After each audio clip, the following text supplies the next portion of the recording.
नमस्कार, आपण पाहत आहात इंडियाचा आवाज न्यूज चॅनल। आर्थिक नियोजन मंडळाचे अध्यक्ष लोकप्रतिनिधी राजेश क्षीरसागर हे आमच्या स्टिंग ऑपरेशनमध्ये अगदी सविस्तरपणे सापडलेले। गेली कित्येक महिने कित्येक वर्ष आम्ही जनतेच्या समोर हा मुद्दा उपस्थित करत होतो की हा भ्रष्टाचारी लोकप्रतिनिधी राजेश क्षीरसागर हे टक्केवारी बादशाह आहे। प्रत्येक गोष्टीत प्रत्येक निधीमध्ये टक्केवारी घेतल्याशिवाय ते कामच करत नाही। मग ते 100 कोटी असो, जयप्रभा स्टुडिओ असो, फ्लॅटधारक असो, डॉक्टरना मारहाण असो, खंडणी असो, ज्योतिप्रिया सिंगच्या विरोधात जे घटना घडली, काय म्हणा त्याला, विनय म्हणून, ह्या सगळ्या गोष्टींचा जर आढावा घेतला तर राजेश क्षीरसागर यांच्या इतका बदनाम आमदार या जिल्ह्यात कोण नाही।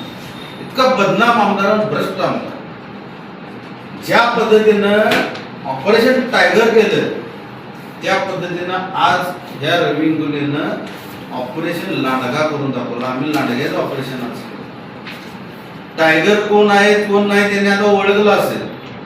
आणि ह्या लबाड लांडग्याचं काय करायचं हा कोल्हापूरकरांना प्रश्न पडलाय। मी अगदी प्रामाणिकपणे सांगतो, मला शीट चालू झाल्यापासून किमान 60-70 तरी कॉल आहे, 10:30 वाजल्यापासून असं क्षण उत्तर देऊन दमलो, इतकी गंभीर परिस्थिती झाली। त्या क्लिपमध्ये राजेश क्षीरसागर सविस्तर 40 लाख रुपये पोचले असं कॉन्ट्रॅक्टर त्यांना म्हणतात, ते ऐकायला येतं, पाहायला मिळतं। परत क्षीरसागर म्हणतात वरिष्ठांना द्यावं लागतं, वरच्यांना द्यावं लागतं। त्यात एक शब्द वरच्यांना द्यावं लागतं म्हणजे कुणाला? माझे पोलीस प्रशासनाला अगदी मीडियाच्या माध्यमातून हात जोडून विनंती आहे, मीडियाच्या माध्यमातून, की यांची चौकशी करा भ्रष्ट पदाधिकाऱ्याची, या लोकप्रतिनिधीची। इतका पैसा हा गेला कुठं? यांना देणारे कोण?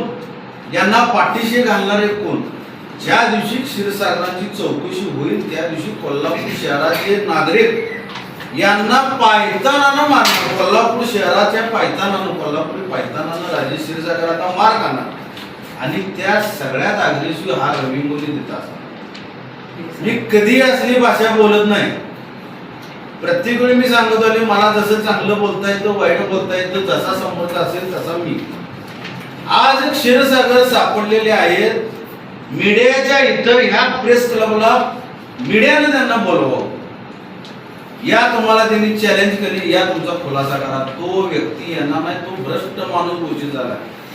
क्षीरसागर यांच्या इतका भ्रष्टाचारी राक्षस कोल्हापूर शहरामध्ये आता शिल्लक नाही, हे मी माझ्या पक्षाच्या वतीनं, माझ्या वतीनं, माझ्या पदाच्या वतीनं सिद्ध करून दाखवले।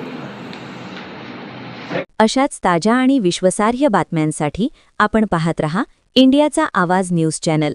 लाईक करा, सबस्क्राईब करा आणि शेअर करायला विसरू नका।